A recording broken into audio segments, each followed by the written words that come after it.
بسم اللہ الرحمن الرحیم۔ السلام علیکم ورحمۃ اللہ وبرکاتہ۔ سامعین محترم، جیسا کہ آپ کے علم میں ہے کہ محرم الحرام کے وظائف چل رہے ہیں، وہ ایسے اعمال جو نایاب بھی ہیں اور جن میں تاثیر بھی ہے، وہ آپ کے سامنے پیش کیے جا رہے ہیں۔ ابھی ایک عمل کے ساتھ حاضر ہوا ہوں جو 1 محرم الحرام سے لے کر 10 محرم الحرام تک ہے، اور آپ نے یہ عمل کسی بھی دن کر لینا ہے، جمعہ ہو، جمعرات ہو یا پھر کوئی بھی دن ہو، یعنی ان 10 دنوں کے اندر کسی بھی وقت آپ یہ عمل کر سکتے ہیں۔ اس پہ کوئی وقت کی قید نہیں، کسی دن کی قید نہیں، یعنی یہ عمل آپ کسی بھی وقت کسی بھی دن کر سکتے ہیں۔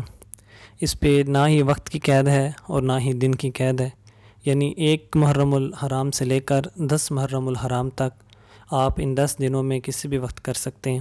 عمل کا طریقہ یہ ہے کہ گھر میں آپ نے تھوڑا سا آٹا لینا ہے اور تھوڑی سی چینی لینی ہے اور نمک اور پانی، یعنی کہ یہ 4 چیزیں، آٹا، چینی، نمک اور پانی، یہ 4 چیزیں آپ نے تھوڑی تھوڑی لے کر، یعنی جو اکٹھی آپ کی پڑی ہوتی ہیں، جو آپ استعمال میں ہوتی ہیں آپ کے، وہاں سے آپ نے تھوڑی تھوڑی یہ چاروں چیزیں لے لینی ہیں۔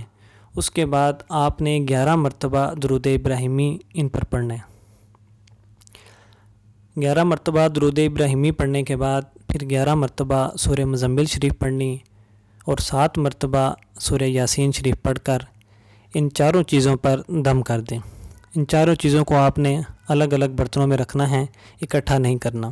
11 مرتبہ درود ابراہیمی، 11 مرتبہ سورہ مزمل اور 7 مرتبہ سورہ یاسین پڑھ کر دم کریں گے۔ پھر یہ 4 چیزیں یعنی آٹا، چینی، نمک اور پانی، یہ جہاں جہاں سے آپ نے لیا تھا وہاں وہاں ان کو ڈال دینا ہے، یعنی یہ پانی اور آٹا گھر کی چیزوں میں ملا دیں گے آپ، اور یہ عمل انشاءاللہ آپ کے پورے گھر کے لیے کافی ہے، اور آپ کے رزق کے اندر برکت رہے گی اور اس کے اندر کسی قسم کی کوئی نحوست نہیں رہے گی انشاءاللہ، اور آپ کے پورے گھر کے لیے یہ عمل کافی ہوگا۔ اپنی خصوصی دعاؤں میں مجھے بھی یاد رکھیے گا۔ جزاک اللہ خیر و احسن الجزا۔